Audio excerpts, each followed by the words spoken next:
Well, hello, everybody, and welcome to another amazing episode of Unstoppable Success.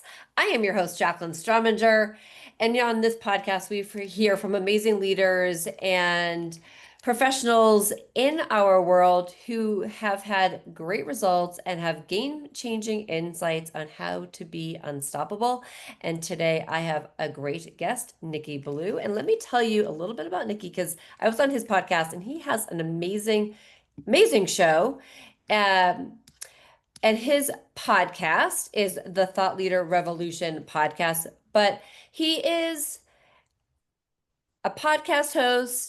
He works with coaches, he works with consultants, and he really believes that entrepreneurs are society's greatest heroes, and he loves helping these entrepreneurs and our amazing heroes get over their fear of being too salesy, which we all have that. I think everybody does, and have them embrace sales, an act of deep love and service. He's been a guest on over 700 podcasts, and he is an expert on guesting. So Nicky, thank you for being here and sharing your insight and wisdoms with our listeners. So welcome.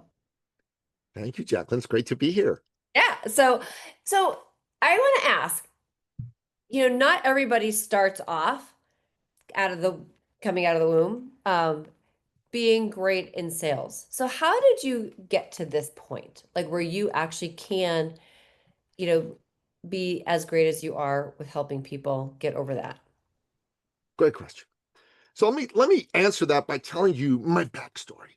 Okay. So I'm originally an immigrant from the Middle East. I'm a Christian from Iran. Now, when I was 11 years old, the Islamic Revolution took place in Iran, and there were literal gun battles in the streets near my home. My mom and dad are like, this isn't so cool. And then one day, an object sailed through our living room window, smashing the glass and landed right next to my feet. I looked at it and I didn't know what it was. It was a bottle with a burning wick, a Molotov cocktail. My dad rushes to me, grabs it, and pulls out the wick. Saved my life.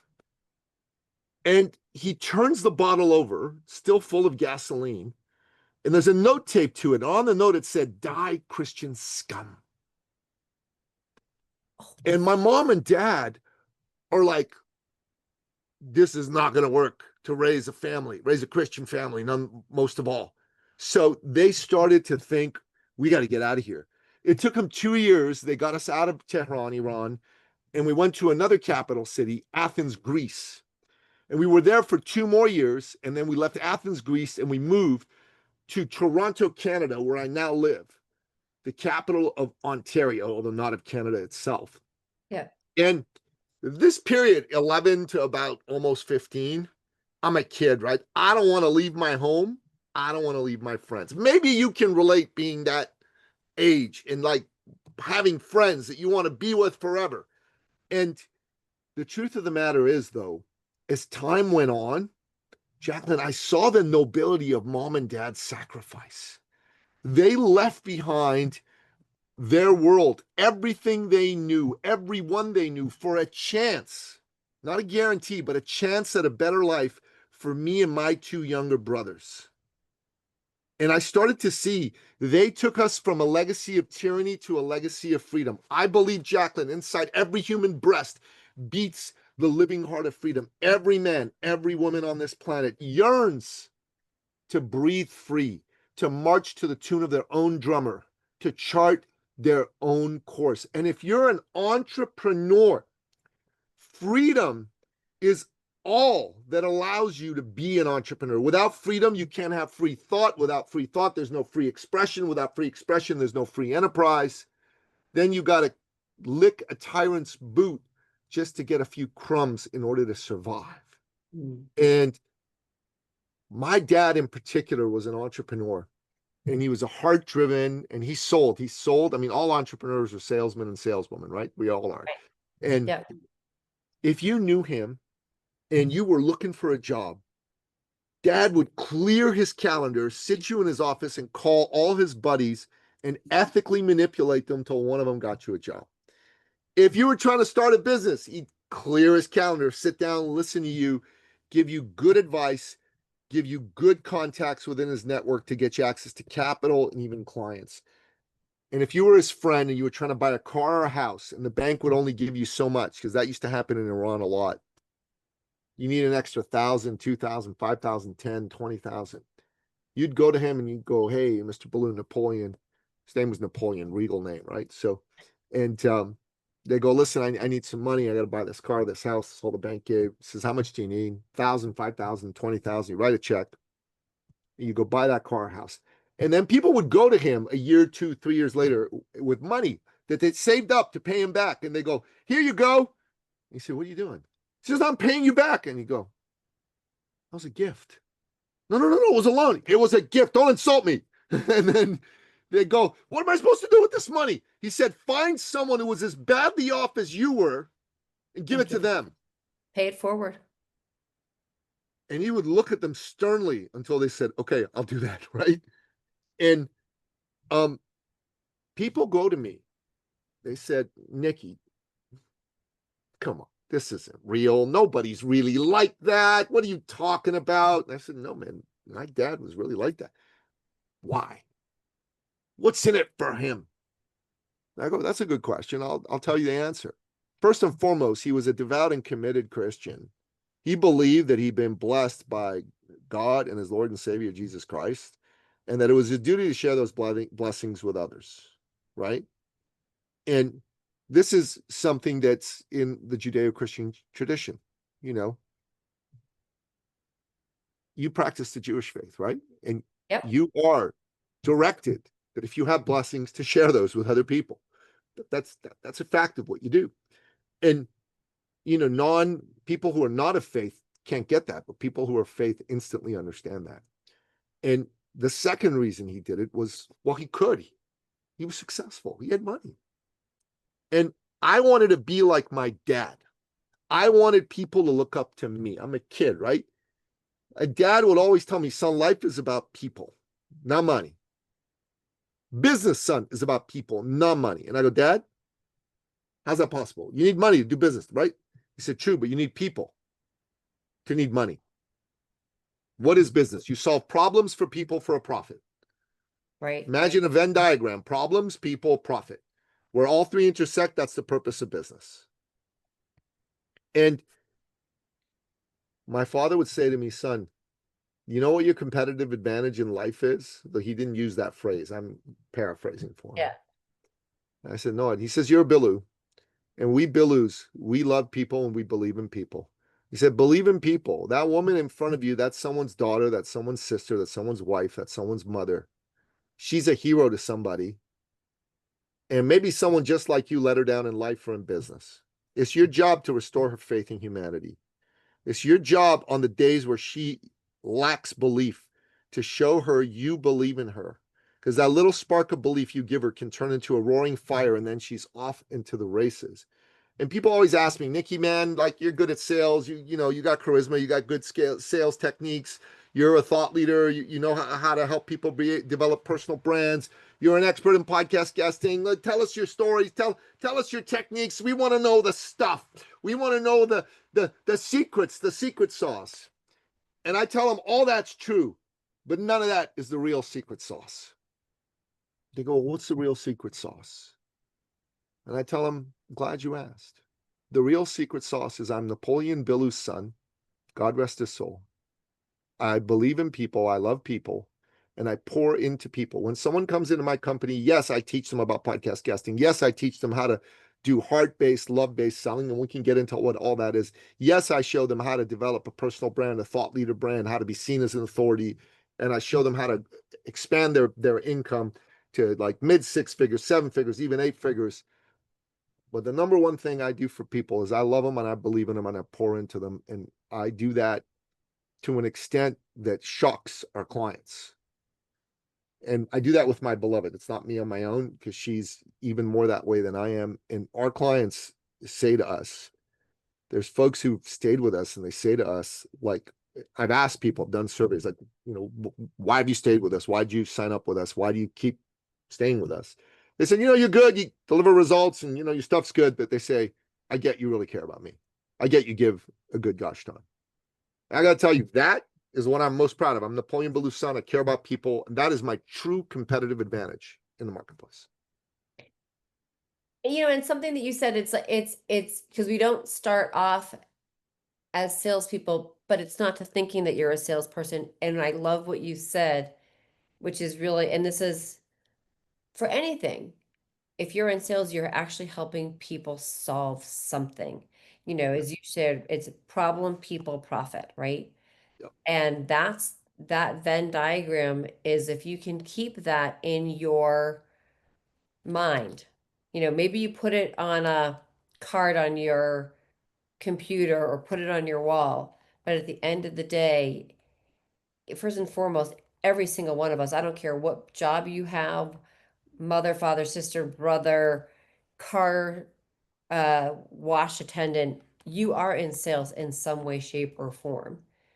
Everybody is. Yeah. And the end of the day, though, it all comes down to how you make the other person feel, and if you feel that if you're helping them care, that they think that you care because you want to care, but you really have to care. Because if it's not coming from the heart, people will see that, and you need to believe that. 100%. 100%. 100%. I mean, the buyers evolved.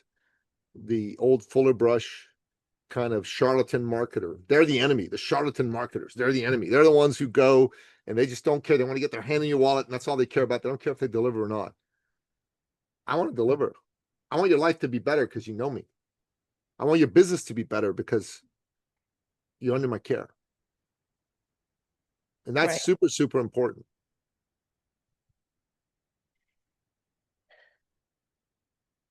How many people do you, when you're working with them,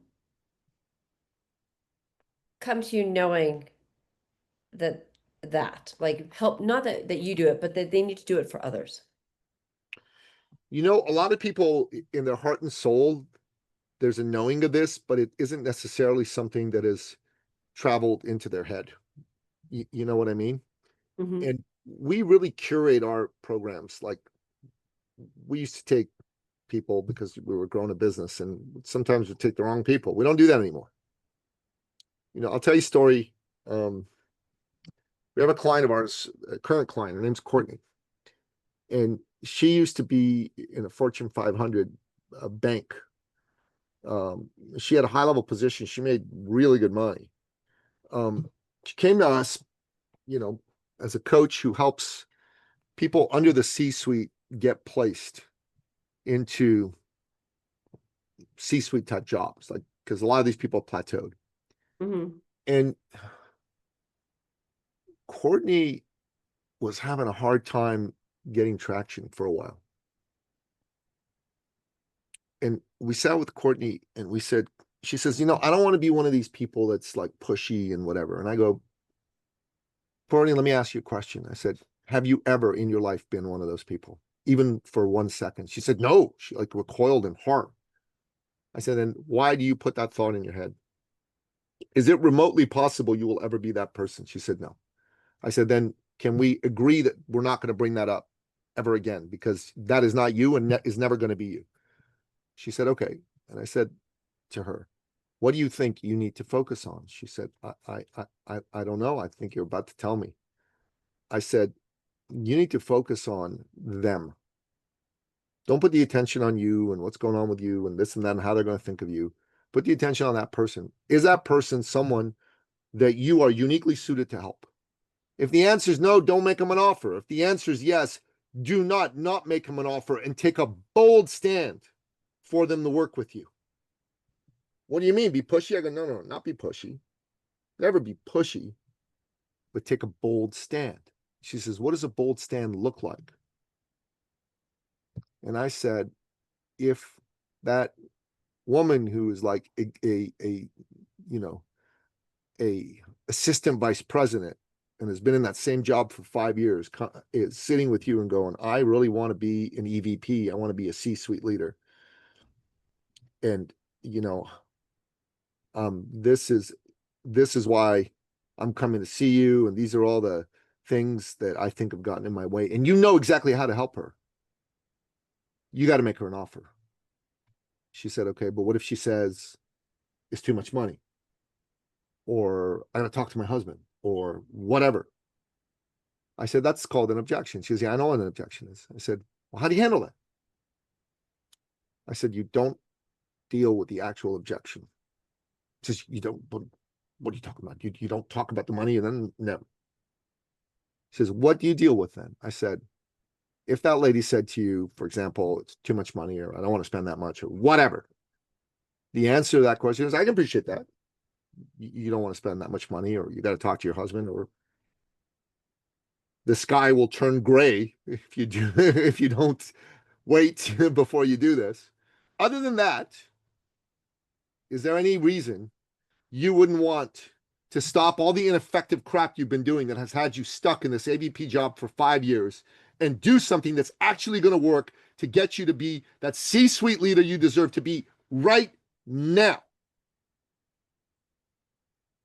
I said, did you feel the boldness? She goes, yeah, I felt it. She said, I don't know if I can do that. I said, try it. So she tried it.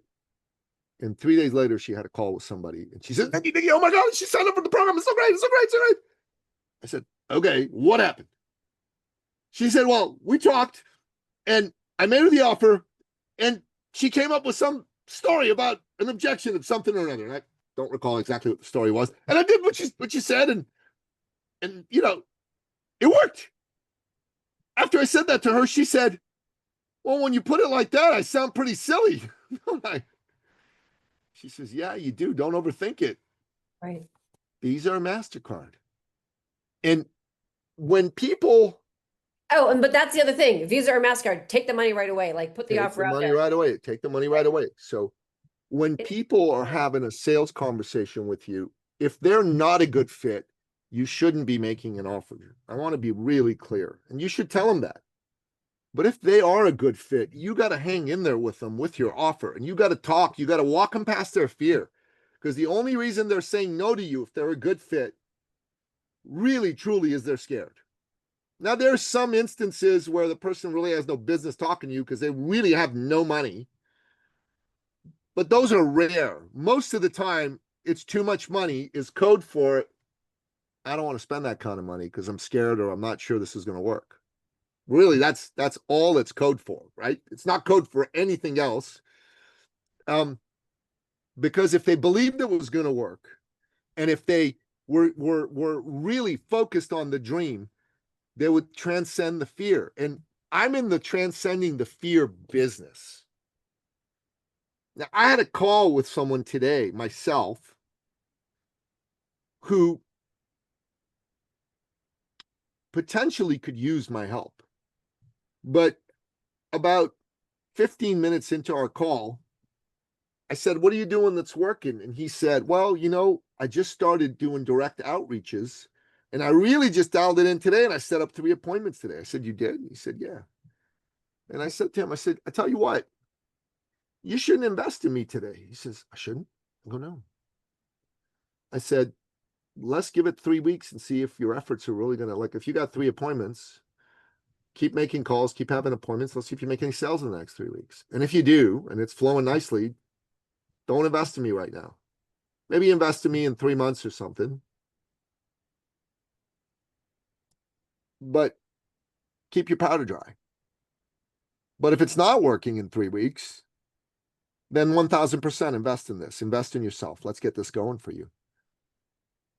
And Jacqueline, he's looking at me going, did a sales guy just tell me not to buy from him? That's honesty. And that two things relate to you, a couple things that you have said, and I just kind of want to reiterate this. Number one is when you are making an offer to somebody, number one, in the end of the day, is to make sure that they understand that when they're going to work with you, if they keep doing the same thing over and over on and they're staying on the hamster wheel, do they want to stay on the hamster wheel or do they want to actually get off? So you have to approach it in some way. Like, do you want to keep doing what you're doing or do you want to make a change? Because if we keep doing this up, it's the definition of an insanity. You figure out a better, you as the person who's selling, find the words that are going to make it so that you can make that bold statement. If the person is not the right fit, do not try to even get them as a client, because the other big thing about that is the wrong fit does not make for a good result. And at It the end of doesn't. the day, you want to make sure that when somebody says your name, it's part of your brand, that you get the right result and that you feel good about it. It's really icky. It feels really icky when you bring somebody on that's not the right fit. So, 100%. 100%. 100%. yeah. So, 100%. so That's what I teach people too. And our people will only sign clients that are a good fit. And I do the same. And lead from love and everything works out well. yeah. Lead from what's in it for me. Yeah. Even if you make money, it's gonna feel yucky. Right. And I think and the other thing is we're not meant to help everybody. We're just meant to help the right people. We are. And something that you've said, like your story, which is super beautiful, is also knowing that where you're coming from, and where I think most people need to understand in general is that if you can help somebody see a better, clearer way for a better life, or to do something a little bit better, it might be that maybe the program that you're offering is a shorter window, but if you can do something to help somebody, just even if it's a little bit and make a little difference, it's beautiful. But don't do it just for the money. Do it also because you know that you can, and you also want to. You want to help that person. 1000%, Jacqueline. So, Nikki, I mean, you know,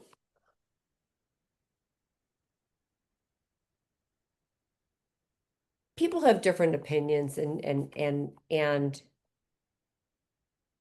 so I'm curious, as you're working with people, because, you know, how do you help people, as you even shared, like see things maybe from a different perspective? What is that best way? That's a great question. So let me share another story with you. So I had a client several years ago. He was a young man who was a personal fitness trainer. He was 25 at the time. And he was introduced to me by another fellow who had been my client, who we'd really helped. That guy was on welfare and we took him to six figures in a few months, which was amazing. Yeah, That- it was amazing. Huge, crazy. Um, it is. Honestly, that's harder to do than anything. Take someone from a dead stop who's on welfare to like six figures. It was great. Um, Life so changing, beyond belief. it was. So this personal fitness trainer, his name was Dan, came to me and said, "Look, I hear you're good at helping people succeed in business. Can you help me?" And I said, "I don't know. Let's talk." And he told me a story. He had seven clients. He was charging like 25 bucks an hour, which was nuts. Right, that's Um, and he was making on a good month $1,200 a month, $1,300 a month. Now, I live in Toronto. This is the New York City of Canada. So just imagine the cost of living in Toronto.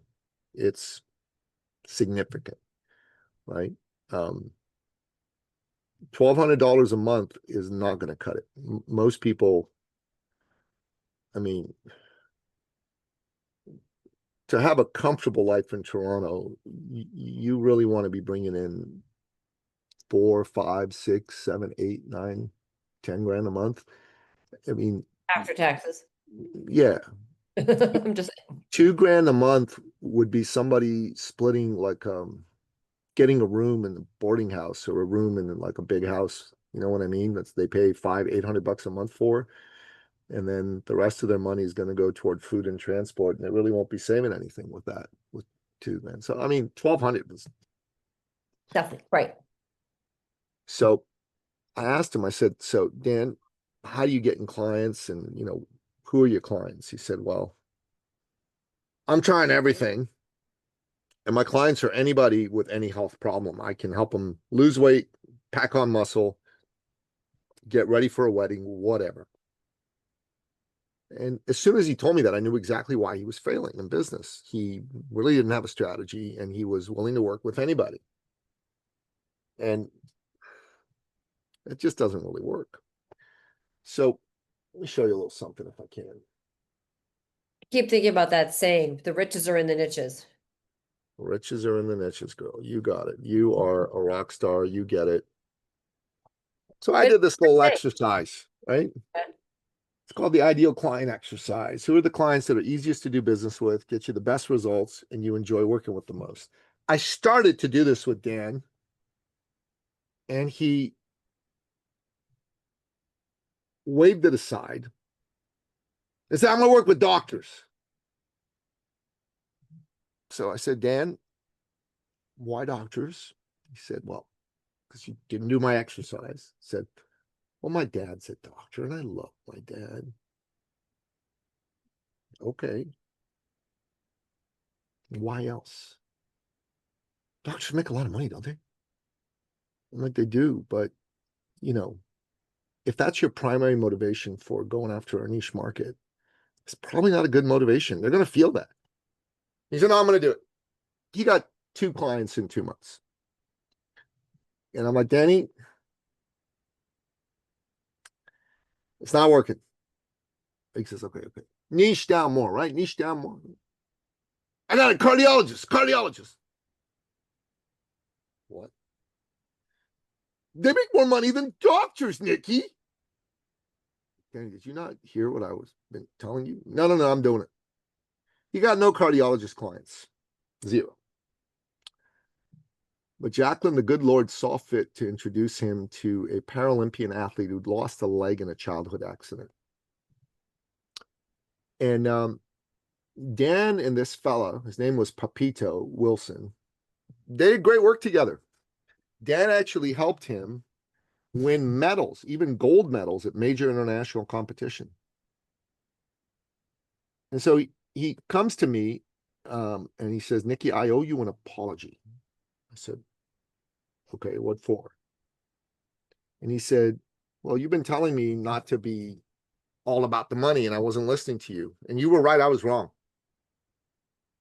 I said, "Good on you that you see that."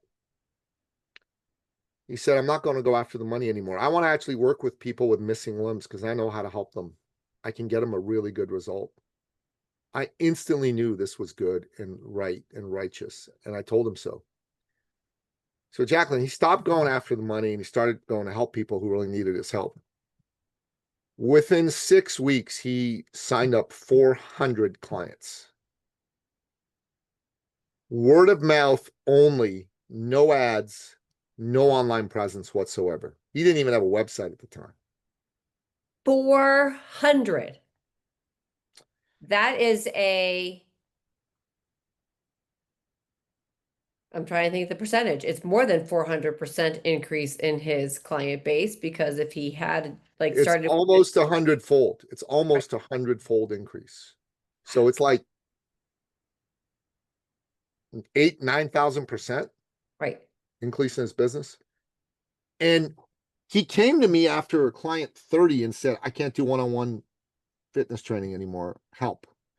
So we designed group programs and online programs so he could handle the volume. And his Good problem. monthly run rate was over 100,000 a month Wow. without trying to go after money. Now, people always say, "Well, so how do you make this much money?" I said, "Well, remember what I said way at the beginning about lead with love? lead with believing in people, caring about people, let them feel that. That's what Dan did. And put yourself in the shoes of someone with missing limbs. You probably, if that was you, you would not be thrilled that you were missing a limb or more than one limb. You would probably wish you had all your limbs. You probably would feel at least some level of resentment, some level of, I can't do everything someone who's fully able-bodied can do. I'm not the same as someone who's fully able-bodied. And that comparison wouldn't be a positive, it'd be a negative for almost everybody in that space. And other personal trainers would not go work with people with missing limbs because their thought was, well, they don't have arms and legs. How are they going to work out? So he went into a blue ocean. Are you familiar with the book Blue Ocean Strategy by professors Rene Maubourgeon and Chan Kim? And you're Yeah. familiar with the theory of the blue ocean. He was in a literal blue ocean, and his message landed so powerfully with these folks because what he was telling them wasn't, I'm going to help you work out. What he was telling them was, I love you. I see you. I feel your pain. I know you, and who you are is someone magnificent. You're a child of God. You can do anything anyone else can do, and I'm going to help you prove it to yourself. That's why 400 people flocked to work with Dan. That's awesome. I love that. I love that. So, Nikki, I could talk to you for hours, and I wanted and I want everybody to go and reach out to you. Thank So, you. how can people connect with you? Okay.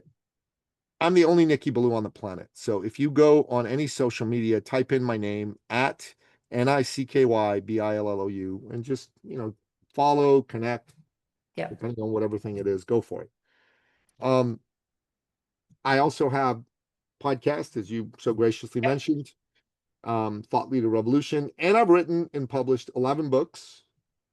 Two of them are New York Times bestsellers, not because of me, but because of my co-author, who's way more famous than I am. And you know, um, those 11 books are a great way to learn. I believe leaders are readers. And if you've enjoyed my talk today, I strongly recommend you do a deep dive into my books and my podcasts. And then the next thing you could do, or the first thing, depending on where you're at, is if you really are like stuck somewhere in your business and you're looking for some help and you're just wondering to yourself, I just don't want to be with another goddamn charlatan again. Excuse my French. No, it's all good. It's true. Um, Jump on my calendar. Let's have a talk. You know, go to eCircleacademy.com/appointment. Let me know you came from Jacqueline's show. Fill out the application form, but I'll say yes to you no matter what you put on Yeah. the form. But fill it out anyways because there's good information from there I need on how to formulate questions and ask you the right things. And that's how you can connect with me and get in touch with me. And I'm one of those people who actually loves people, loves to talk. I'm now on actually over 800 podcasts. And one of the reasons I go on so many shows is because I love talking to people, man. I love these host to host conversations. I love it. So, listeners, I need you to go and connect with Nikki. And seriously, go. I will put all of the links and links to the books in the show notes. But please do connect. I mean, this is so important. There's so many great topics that we have covered and shared. And, at the end of the day, what you're doing has to come from your heart, and you have to be excited about it and know that what you're doing, it's not about, it's it's not about the money. It's about making people happy with what you're doing and you feeling good about it. The rest will follow. It's like, how many people have said, if you love what you're doing, you're never working a day in your life. And it's the same thing about the money. If you want to have and be unstoppable in success and be unstoppable in what you're doing, start and lead with your heart. It's so true. So Thank you. Nikki, thank you so much for being an amazing guest. And thank you for your sharing your story and I should say your story, your backstory, where you've come from, because that is also really important in today's day and age. Um, and sharing all that you're doing because you are making a huge difference in this world. Thank you. Listeners, again, do me the favor of connecting with Nikki and then please share this podcast with your friends, your family, your colleagues, and other people because this is a message that everyone needs to hear. So thank you. I'm Jacqueline Strominger. I'm the host of Unstoppable Success. Thank you, listeners. And again, once more, thank you, Nikki. Thanks for having me. Really great to be here. My pleasure.